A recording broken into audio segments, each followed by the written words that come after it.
Yo, what is good, YouTube, and welcome back to another JC2K video. In today's video, we're going to be ranking the best budget cards in NBA 2K24 MyTEAM here on this tier list. Before we hop into the video, if you haven't already, make sure you hit that subscribe button. Help me push towards the 15,000 subscriber mark on the channel. I upload every single day.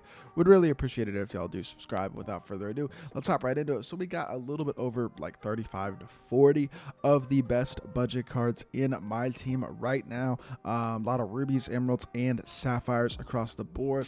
I did kind of just select randomly among cards that I look at and think of as pretty good cards, and kind of left out the ones that I don't think are very good cards for the most part, from the rubies, the sapphires, and the emeralds to make this list. So if there's anybody I left off the list that you'd like to hear my thoughts on, feel free to let me know. I will say 2K has done a better job, I believe anyway, with free cards than they have with budget cards this year. There are not that many truly elite ruby and below buyable cards in my team right now. It's a lot of good free rewards, and some of these cards are solid. More of these guys are just role players more than anything else.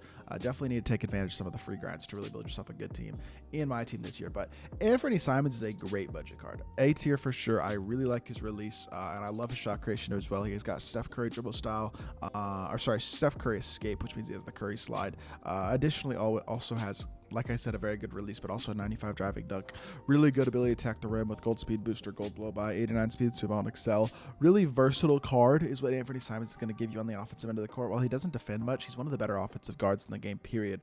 Not just budget cards. So that for me is enough to put you A tier. Ben Matherin's not bad at all. I'm going to pull up 2KDB to look at some of these cards. I like Ben Matherin's release a lot. I don't think he's truly elite yet. We'll see if the Pacers win more in-season tournament games, but he's got good speed, good shooting, good dunking. Defensively, he's mediocre. His badges aren't incredible, but he's got a really good release. Wish he had a higher ball handle so that he could timing burst, but for now, I think B tier is as high as I can put him. Bobby Portis, I legitimately believe is S tier, and I believe he's the best center on this list. Bobby Portis is really, really good. That's Bob Dandridge, not Bobby Portis, but he's 6'11", 7'2" wingspan, so he's got good size. His Evo is super easy, only 16 points to get up to Sapphire. Gets him good finishing badges, good shooting badges, and some defensive badge boosts. Slight defensive stat boosts as well that will help him out, including a plus 30 block, plus 40 steal. Those aren't slight at all, I will say that. Plus 8 speed, plus 4 3 ball. He gets incredible stat boosts from his Evo, and it's an incredibly easy Evo. His release is also super smooth. He's just a really versatile big. My gameplay with him was impressive yesterday. Y'all could go check that out. I was very impressed with the card. I think he's a really, really good option. Dorian Finney-Smith isn't quite where I want him to be yet as a 3-and-D wing, but he's pretty close. If we could get another Evo or two on this Dorian Finney-Smith card and boost up his defensive badges just a little bit, you're looking at a really good card, because he's got 80 speed, versatile defensive stats, capable shooter, very athletic, needs a better ball handle rating if you want a time burst, but I don't know if he's going to get that. But he doesn't really need to be able to time burst to be a great elite versatile defensive shooting or small forward. He just could use like the clamps badge, the glove badge, a couple more defensive badge boosts maybe would be really, really nice. But I like his release. He defends really solidly already. He's already very athletic. Lillard dribble style is very good as well, and he's got the same drag back that Steph has. I don't honestly know what SIG triggers the drag back, so if y'all know, feel free to let me know. But I like that Dorian card a lot. I got to speed up. We got too many cards on this list for me to go this slow. KCP, pure 3-and-D, really good release. Not incredible as a defender quite yet, but he's a very solid defender already. Will become a truly elite defender with 1 or 2 more Evos, but regardless, already really good as a Sapphire. He's top tier. Aaron Brooks is short and not an elite level guard, but he's a pretty good 3-hunter. He can he dunk? Aaron Brooks I don't think can dunk actually. Let me see. Defensively, he's very poor. He can't dunk at all, but he's fast and can shoot. Does have bronze limitless range, movement wise, MJ dribble style. The release is pretty good. I did gameplay with this card. He does have speed booster, blow by, and handles for days on silver. I'll put him B tier. I think that's fair. Baron Davis probably goes A tier. I think we're going to have, 6 guys in the S tier. I don't think Baron Davis makes that S tier, but he's damn close. I just think, well, he might. He might be the 6th guy. I'm not sure. We'll see. We'll come back to Baron Davis. But really good defender and capable shooter and really good slasher. He's basically kind of budget Dwayne Wade, budget John Wall, kind of is what I would say. Good card. Very good versatile option. Bobby Jones can't shoot threes, and he's a wing. He's a great defender. He's a really good defender, but he can't shoot threes, and he's a wing. He literally can't shoot. That's not going to work. Does not cut it. Going to go D tier. I think I got to move Aaron Brooks down, too. I got to have some lower tier cards, honestly, on this list. This is going to be a challenge a bit, but Boris Diaw probably goes B tier. He's really well-rounded, but he's not great at any specific thing. He can hit an open three. He's an okay defender, can even play make a little bit, but he doesn't do anything particularly great, so I think B tier is fair. Buddy Hield is one of the best shooters in the game and has a high enough ball handle to timing burst, but does not do anything defensively whatsoever. He's not an elite slasher. He's not an elite shot creator. He just has an elite release and the ability, at least with a high enough ball handle, to timing burst. So you can put that together and make him really, really solid, but I still think you can't go higher than B tier with him. Connie Hawkins has one really nice feature, and that is the Kyrie dribble style at 6'8". Gives him a lot of playmaking ability from the wing that most wings simply don't have. He's also pretty athletic and has a very nice player build. Release is okay, but only a 63 ball and not great defensive stats or bad. Just hold this card back. He's fine. He's not incredible. I think B tier is fair. Darvin Ham, I really like the release. It's very similar to Victor Oladipo's release. Is what I would describe it as. I feel like he's a pretty good defender as well. He's super athletic, 86 speed, good slasher. I think B tier is... I'm going to go A tier for Darvin Ham. I think I'll go A tier for Darvin Ham, yeah, because I really like the release a lot, and I love the athletic ability. I think he's a really nice budget power forward. Derrick Jones Jr. is a pretty good release. I think he's okay as like a well-rounded card. Nothing really incredible about this card besides the slashing, though. The slashing is great, but I don't know if that's enough. Decent speed, capable shooter, not a great defender. Release is okay. I mean, it's not a bad release. The dribble style is pretty good. He's not bad. I think he's probably B tier. He's a pretty good card. I'm putting these guys too high, aren't I? I'm going to have to move some guys down if I'm going to make this more balanced, because I got to have like all these guys in B tier, and that's just not going to work. I think Derek White legitimately has to go A tier, though, so because here's the thing about this card. Already very good speed, already a high enough ball handle to time burst, already a high enough 3-ball to hit open, and already a high enough driving dunk to at least dunk when he's wide open. Combine that with great defensive ability, especially on the perimeter, really good defensive badges, already as a base card. Like I said, has a high enough ball handle to time burst already, really smooth, easy release, good leaner, and good movement, good dribble style. He's really good even as just an emerald. I think this card is going to be one of the best, especially because he plays for the Celtics, who are likely to go 3-1 or maybe even 4-0 in the in-season tournament. This card is very likely to become an amethyst or even potentially a diamond, at which point he will become incredible for 13,000 MT. Duncan Robinson is just a shooter, and he's not as good at it as Buddy Hield. I mean, he's pretty much as good of a shooter, but he doesn't have the shot creation that Buddy Hield does. He doesn't really do anything besides shoot the ball. So I think C tier at best for him. Eddie Jones, I'm going to have to move guys down. I think I'm going to move Boris Diaw down to the top of C. No, I like Boris Diaw better than Derrick Jones, so I'll move Derrick Jones down to the top of C. Darvin Ham can stay there. I have to make this a little bit more even, though. I think the next card was Eddie Jones. He's fine. He's pretty versatile. He's an okay defender, has D-book dribble style, which is really, really good. I don't love his release, to be honest, but everything else I do like. The release is smooth and quick. It's just kind of ugly, but he's got decent speed, good shooter, capable dunker, pretty good defender as well, not horrible. Has a couple decent badges as well, including silver glove, gold handles for days, bronze clamps, that type of stuff. Pretty good, not a bad card at all.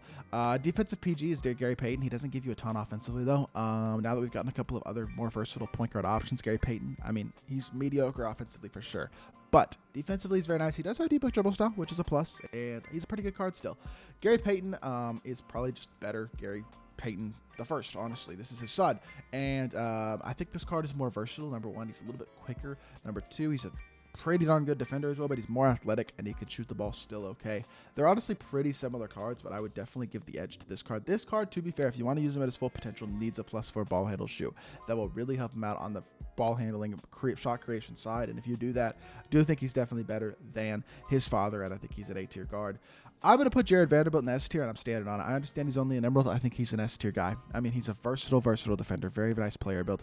Release is super duper smooth. He's going to be an elite level 4. Again, another guy who plays for a really good team in the Lakers, who are very possibly going to be able to go somewhere around 2-2, 3-1, or 4-0 in the in-season tournament, which is going to set them up for Jared Vanderbilt either becoming a ruby, an amethyst, or a diamond in all likelihood, which will make him a really, really good card for 13,000 MT. Kind of like Derek White and some of these other guys. Bobby Portis on the Bucks, KCP on the Nuggets, all those guys. Very likely to do well in the in-season tournament, very likely to get pretty high tier as cards and become incredible value options. Jermaine O'Neal has a 63 ball, and he's a little bit undersized, not really undersized, but he's not a great elite defender. He's a 63 ball, not an incredible release either, but he can hit wide open. He does have like 80 speed, which is really nice. Defensively, he's not horrific, and then he's a pretty good playmaker as well. He's not a terrible point center option. He's not a bad card. He's not a great card. I'll move Eddie Jones a little bit down. I just think would I take the shooting of Buddy? I think I'd take the shooting and shot creation of Buddy Hield over Eddie Jones probably. Ben Mathurin, I'm also going to move down. He's just doesn't have the ball handling or the defense right now to deserve to be pretty high up on this list. I would take Eddie Jones over him probably as well. Joe Smith, I do believe is S tier. Really good pick and pop, catch and shoot power forward who also has great size at 6'10", capable enough speed and versatility. Size-wise, really good player build, helps him out defensively. He's very athletic, and I love his release. Understand the defensive badges aren't great, but the size is there, which does help a lot, and I think he's really, really nice. Jordan Walsh, probably high A. I don't think he's quite S tier anymore, but he's 3-and-D. He's a really good 3-and-D. He's very similar to Dorian Finney-Smith, better defensive bad. His DFS is a little more versatile with his athletic ability and his dunking. Jordan Walsh, though, still a really good Emerald and definitely an A-tier guy. Kyle Korver is just a better Duncan Robinson, but they're basically the same card, and I don't think, especially with the shooting patch, either of them are very good anymore. I do not struggle to stop those guys anymore, so for me, can't put him higher than C tier. Marcus Camby also probably can't put higher than C tier, to be honest. Jermaine O'Neal is better. He was the best Sapphire center until we finally got Bobby Portis, but he's not a very good card. Release is super ugly. He's an okay interior player, but he's not a great card whatsoever. Marcus Smart, 3-and-D, shooting guard.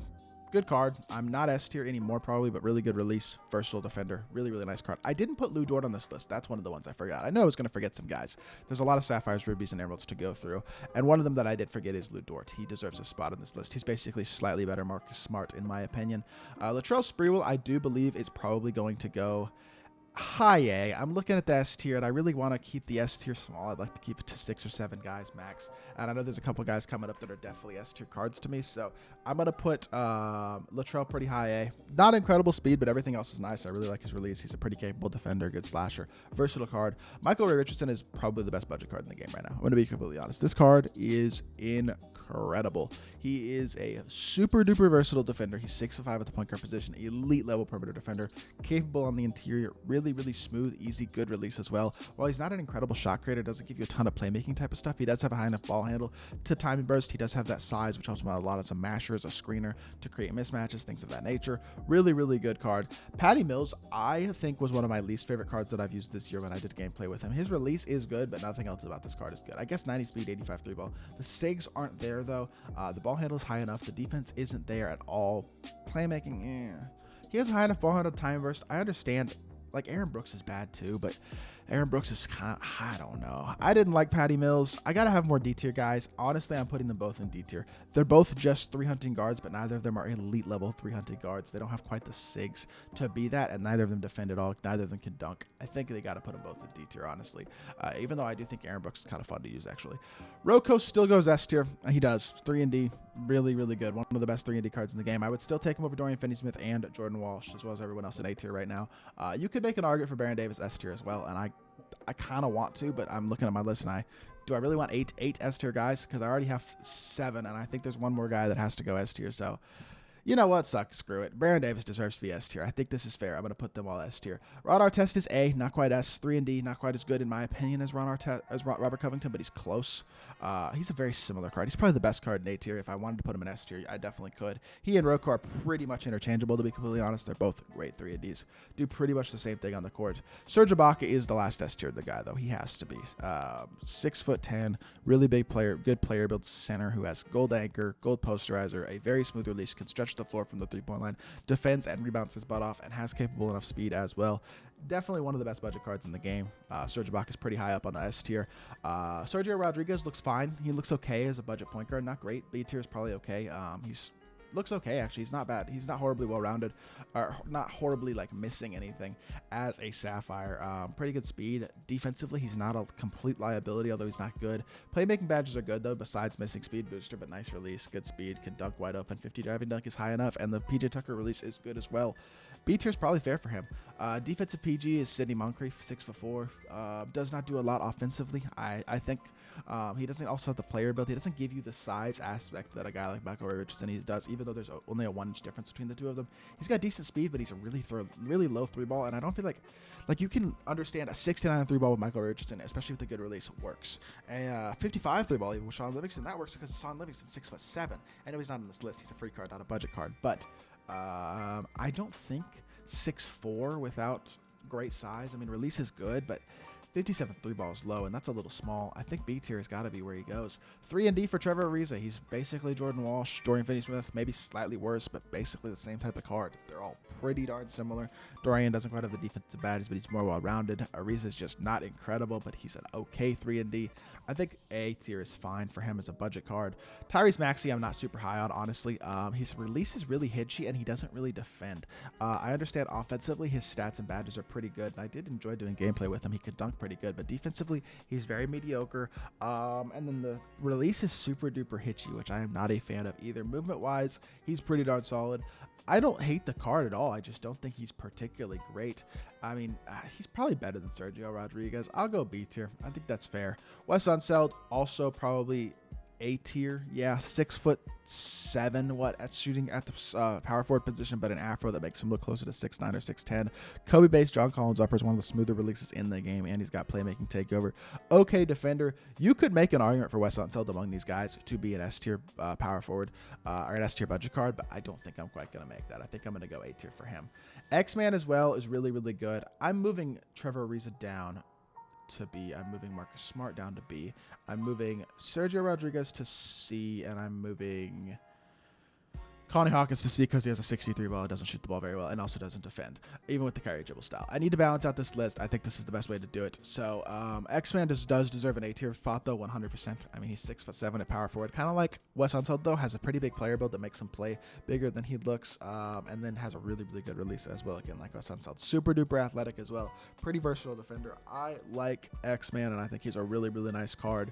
Yuta, I think actually doesn't go D tier, believe it or not. Even though he is only 5'9", I actually think he is probably good enough to go C tier. 5'9", 6 foot wingspan, but 95 speed. 3 ball isn't incredibly high, but he's got KPJ base, which is one of the best bases in the game. D-book dribble style, one of the best dribble styles in the game. Has incredible playmaking badges and okay shooting badges. I understand does not defend, and I understand can't dunk, but great SIGs, great release. Really, really good playmaking badges and capable enough shooting ability, and I actually believe Yuta, better than Patty Mills and Aaron Brooks, probably goes C tier. And then finally, we have Wendell Carter Jr. Wendell Carter Jr. probably goes A tier. He's not quite an S tier big, but I do actually think you could make the argument that he's better than Jermaine O'Neal. I really like this Wendell card. Number one, can stretch the floor pretty well. Really nice, smooth release, and a good 3-ball rating, 79. Capable enough speed.